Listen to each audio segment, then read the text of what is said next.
Let's get ready together while I tell you how I became a special education teacher. So I graduated high school in 2016, and pretty much, I'm trying to think when I knew I was going to go to school to be a teacher. I think the entire time I was in high school, that's all I really wanted to do. There was a short period where I thought, I need a mirror. There's a short period where I thought I wanted to be an accountant because I took an accounting class. My senior year, I took personal finance and accounting instead of like a regular math class. And I was like, oh, I enjoyed it. I think the teacher just did a good job teaching it, and that's why I thought I liked it. And so I shadowed somebody, and it was the most, no offense to accountants, but it was the most boring day I've ever had in my entire life. And I thought, that's not for me. I do not want to sit at a desk. I need to be up and moving and doing fun things. So then I was like, all right, that confirms that I should be a teacher. And I was very torn between being a kindergarten teacher or a high school English teacher. I loved little kids, but I also felt like I was decent at English, like writing papers and stuff like that, which is funny because I hated reading, but I felt like I was good at writing papers. So I was like, maybe I should be. Oh, and I always did like the books that they had us read, and I liked how we like sat in those circles, talked about them, all that kind of stuff. Little book club. And again, I had a good English teacher, so, I thought, oh, maybe I'll do this. So I was very torn, and I went to school in Kentucky. I am from Michigan, but I got a cheerleading scholarship, so that's why I chose to go to school out of state. Otherwise, I would have just stayed home and went to community college. So at my college in Kentucky, let me backtrack. So in Michigan, they let you choose elementary and middle school or middle school and high school for your certification, but at the school I went to, it was broken up into 3 parts. So you only chose elementary, middle school, or high school. They weren't combined at all. And I was like, oh, well, that's kind of annoying because I think I might love one, but what if I don't and then I'm stuck in it? So I was really nervous for that. So I go to my college orientation, and the girl that was my tour guide, they put you, obviously she was an education major, and she had said that she chose to go into special ed because it was going to just allow her to pretty much teach any grade. So this certificate that she was going to have was going to let her teach K through 5 gen ed and then K through 12 special ed, and I'm like, shoot, you can teach any grade? Like, that is so up my alley because I feel like I could fall in love with every grade, and I just didn't know, it felt like commitment issues just picking, one small section to choose from. And I said, you know what, fine, I'll do what she's doing.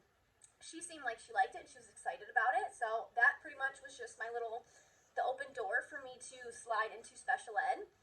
And then I never looked back, so I got my special ed degree, and so I am allowed to teach K through 5 gen ed, and then, this is crazy, I'm not doing my makeup very good when I'm talking. And then I can teach K through 12 special ed in a resource room, pretty much is what I think it says learning behavior disorders on it, so nothing specific. Like, I don't have an ASD certification, I don't have an EI certification, I don't have a CI, I have a very blanketed certification, which at the time I just didn't know any difference, so I felt like I had a lack of explanation on that.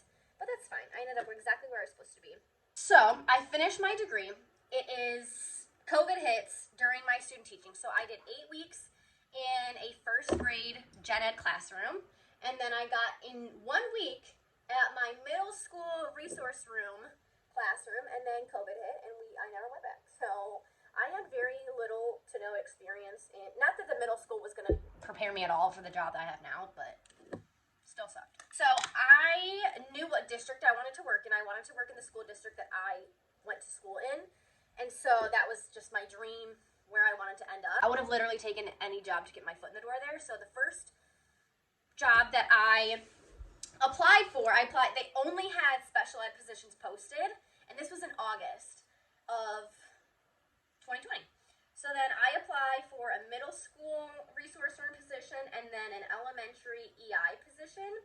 And I had the interview for the EI position first, and they pretty much told me that they would emergency certify me if I agreed to go get a master's degree in emotional impairment. I was like, sure, I'll literally do anything to work here. Being naive, not knowing that you actually need to make sure that that's your, specific area that you want to be in. I said, I'll do whatever you want. So I get a year in, and everybody's pretty much like, if you get this EI cert, that's all you're ever going to teach, because EI certifications are so hard to come by. And I thought, oh, well, I don't know if this is where I want to teach for 30 years. I want to, have my options open. So, and there were other reasons. I just didn't want to be at that school anymore. I wanted to stay in my district, but I didn't want to be at that school. So I jumped ahead. Let's back up a little bit. I applied for that, and then I think 2-3 days later, I got the call saying that I got the position, and I literally squealed on the phone, and the lady was like, what was that? I'm like, nothing.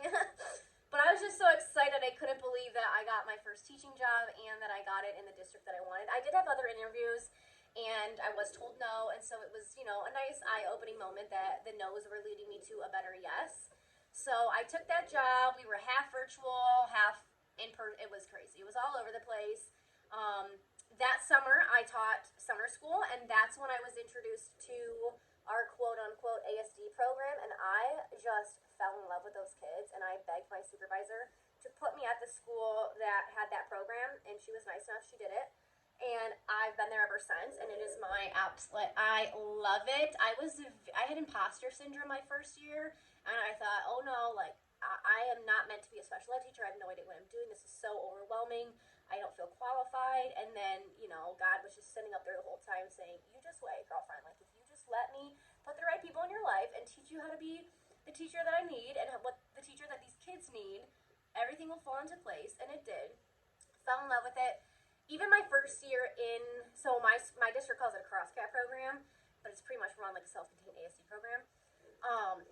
And my first year in there, so my second year teaching, oh my God, you guys, I was so overwhelmed. I had no idea what I was doing, and I thought, oh my God, I made a huge mistake. I begged to be here, and I have no clue what I'm doing, and it was awful, but you live and you learn.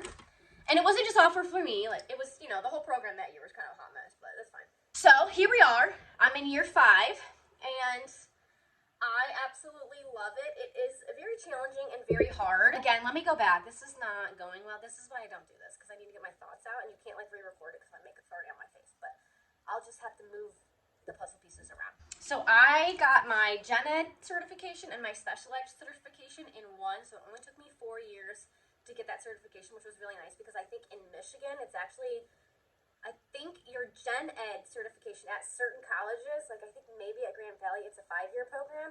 So mine was 4, and I had 2 certifications coming out of it, which was really, really nice. So I didn't have to go get a master's in special ed. It was already embedded into my bachelor's degree.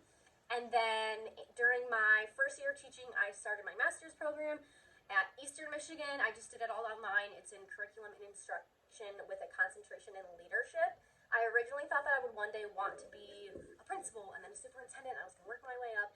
And then I realized very quickly that I would never, ever want to be either of those things. I love being around the kids.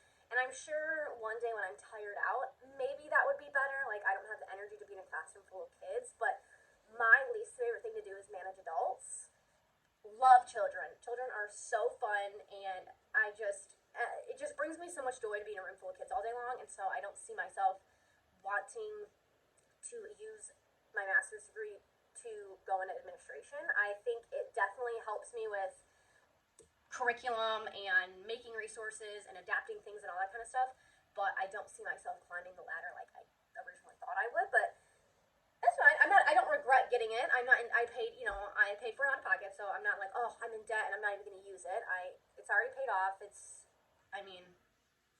is what it is. I mean, it did get me like a lane change, so I did get a pay increase because of it, but yeah, so my plans for the future my plans for the last couple years have always been to teach until I have a kid, and then stay home and kind of reassess. I don't think I could ever just not work at all, especially with social media. I want to keep that going even while having a kid. Not necessarily putting my kid in my content or anything, but just making mom content, like, oh, this is what my daily life looks like. These are the products I've been using as a mom, still making resources, so just kind of switching gears, but I don't plan to leave teaching, and I don't plan to leave it ever. So after my kids are grown up, I would love to continue teaching.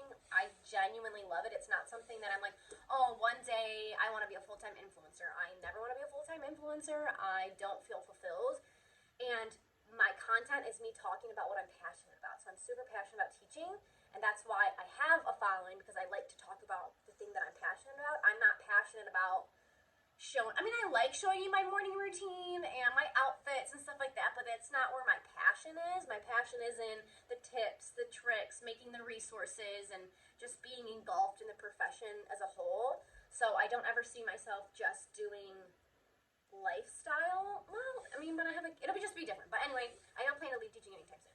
So let's just put it that way. So that's how I became a teacher in the short run. Graduated high school, went right into my 4-year bachelor's degree. Graduated, came home, started teaching right away. Got my master's degree right away, and here I am 5 years later. I forgot to put my lip gloss on. If you haven't watched my empties slash things I'm gonna repurchase video, you gotta go do that, because it talks about all my favorite products, and this lip gloss is on. It's too stinking cute. I love it. Look at that dewiness. Some people are gonna say you look greasy, but you know what? I've learned that this is the way that I like it, and you should wear your makeup however the heck you want. I'm gonna go get coffee with my friend.